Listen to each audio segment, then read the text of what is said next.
गांव के किनारे एक छोटा सा घर था जहां रामू कुम्हार अपने परिवार के साथ रहता था। उसकी दुनिया मिट्टी के इर्द गिर्द घूमती थी।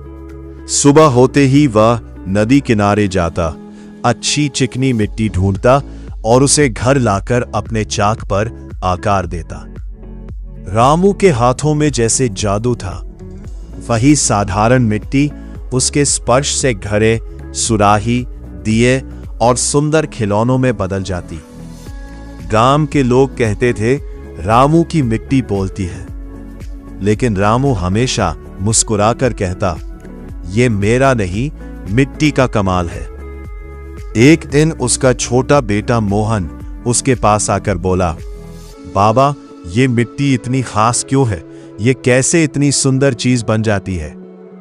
रामू ने चाक घुमाते हुए कहा, बेटा, मिट्टी में सब कुछ बनने की ताकत होती है, बस उसे सही हाथ और सही दिशा चाहिए। मोहन ने उत्सुकता से पूछा, क्या मैं भी बना सकता हूं? रामू ने उसे पास बैठाया और एक छोटा सा मिट्टी का टुकड़ा दिया। कोशिश करो, उसने कहा। मोहन ने मिट्टी को दबाया, घुमाया, लेकिन कुछ खास नहीं बना पाया।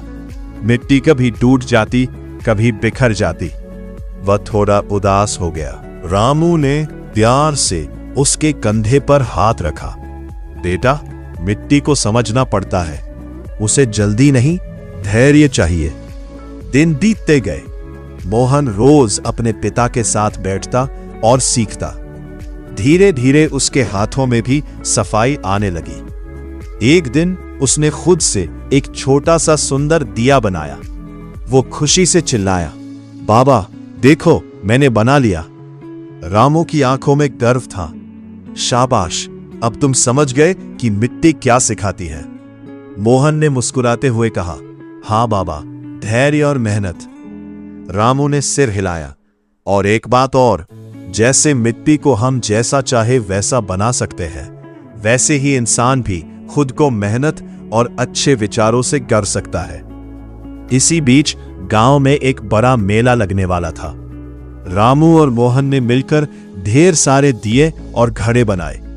इस बार मोहन के बनाए दिए भी दुकान में रखे गए। मेले के दिन लोगों की भीड़ उमड़ पड़ी। रामू के बर्तन हमेशा की तरह जल्दी बिकने लगे। लेकिन इस बार कुछ खास हुआ। लोग मोहन के बनाए दियों की भी तारीफ करने लगे। एक बुजुर्ग महिला ने एक दिया उठाकर कहा, यह दिया बहुत सुंदर है, किसने बनाया? रामू ने मुस्कुराकर मोहन की ओर इशारा किया। महिला ने मोहन को आशीर्वाद देते हुए कहा, बेटा, तुम्हारे हाथों में भी जादू है। मोहन का चेहरा खुशी से चमक उठा। उस दिन उसे एहसास हुआ कि मेहनत का फल सच में मीठा होता है। शाम को जब मेला खत्म हुआ तो दोनों पिता पुत्र घर लौट रहे थे। रास्ते में मोहन ने कहा, बाबा, मैं बड़ा होकर आप जैसा कुम्हार बनना चाहता हूं। रामू ने कहा, मुझसे भी अच्छा बनना बेटा। मोहन ने आसमान की ओर देखा, जहां सूरज ढल रहा था और हल्की ठंडी हवा चल रही थी। उसके हाथों में अब सिर्फ मिट्टी नहीं, एक सपना भी था। सीख, मिट्टी की तरह इंसान में भी अनगिनत संभावनाएं होती है।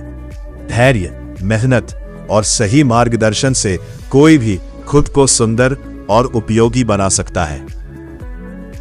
जय हिंद दोस्तों। अगर कहानी पसंद आई हो तो वीडियो को लाइक और चैनल को सब्सक्राइब जरूर करें। मिलते हैं अगली कहानी में।